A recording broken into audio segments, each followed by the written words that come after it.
हर महादेव दोस्तों, आपका स्वागत है मेरे चैनल नीलम वॉइस में। आज की हमारी कहानी है कि माँ दुर्गा के अत्यंत प्रिय भोग नवरात्रों में कौन से हैं जिससे मनोकामना पूरी होती है। तो आइए जानते हैं।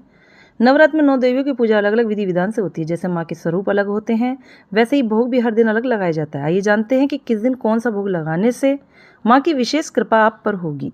रविवार 30 मार्च से चैत्र नवरात्र की शुरुआत होने जा रही है, जो 6 अप्रैल को समाप्त होगी। नवरात्र के 9 दिनों में माँ दुर्गा के 9 स्वरूपों की उपासना की जाती है।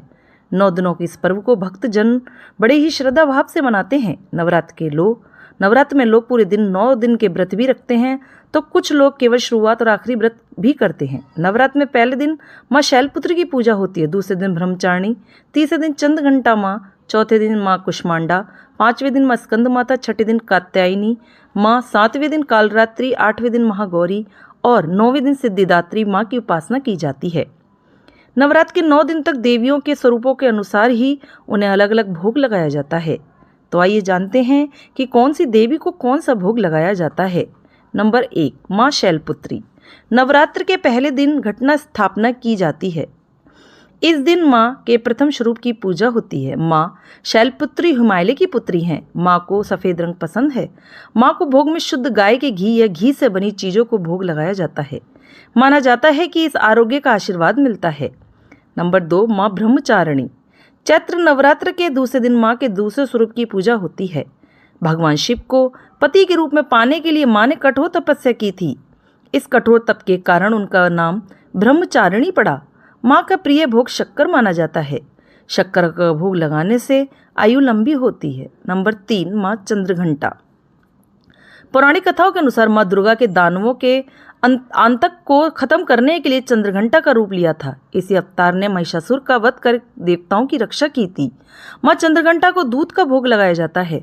माता को दूध से बनी मिठाई खीर का भोग लगाने से धन लाभ होता है। नंबर 4, माँ कुष्मांडा। मान्यता है कि माँ कुष्मांडा ने अपनी दिव्य मुस्कान से ब्रह्मांड की रचना की है। माँ को मालपुए का भोग लगाया जाता है। माँ को मालपुए बेहद प्रसन्न है। भोग से प्रसन्न होकर माँ अपने भक्तों की इच्छा पूरी कर देती हैं। नंबर 5, माँ स्कंद माता। पौराणिक कथा के अनुसार माँ पार्वती ने अपने पुत्र कार्तिकेय को युद्ध के लिए तैयार करने के लिए स्कंद माता का रूप लिया था।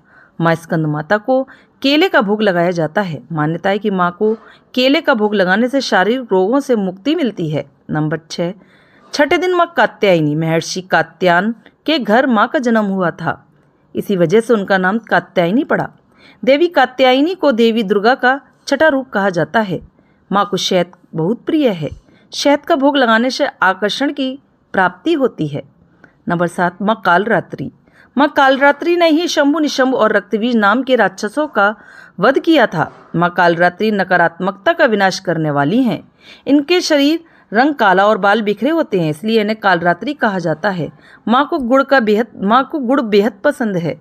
इन्हें गुड़ का भोग लगाने से आकस्मिक मौत नहीं होती है। नंबर 8, माँ महागौरी। महागौरी को माँ पार्वती के रूप माना जाता है। 8वें दिन को अष्टमी कहा जाता है। सभी भक्त दिन विशेष उपासना करते हैं। इस दिन नारियल का भोग लगता है। नारियल को भोग लगने से माँ आपकी मनोकामना पूरी करती है। नंबर 9, माँ सिद्धिदात्री। माँ सिद्धिदात्री को शक्ति का रूप कहा जाता है। माँ भक्तों की भक्ति से प्रसन्न होकर 9 सिद्ध दे सकती है। नवरात्र के 9वें दिन इनकी पूजा हवन होने के बाद कन्या पूजन होता है। इस दिन माँ को हलवा पूरी और चने की सब्जी चढ़ाई जाती है। फिर उस प्रसाद को कुंवारी कन्याओं को खिलाया जाता है और खुद भी खाकर अपने 9 दिन के व्रत को समाप्त किया जाता है। दोस्तों, आपको कैसा लगा? अच्छा लगा तो लाइक करें, सब्सक्राइब करें, ज़्यादा शेयर करें। धन्यवाद।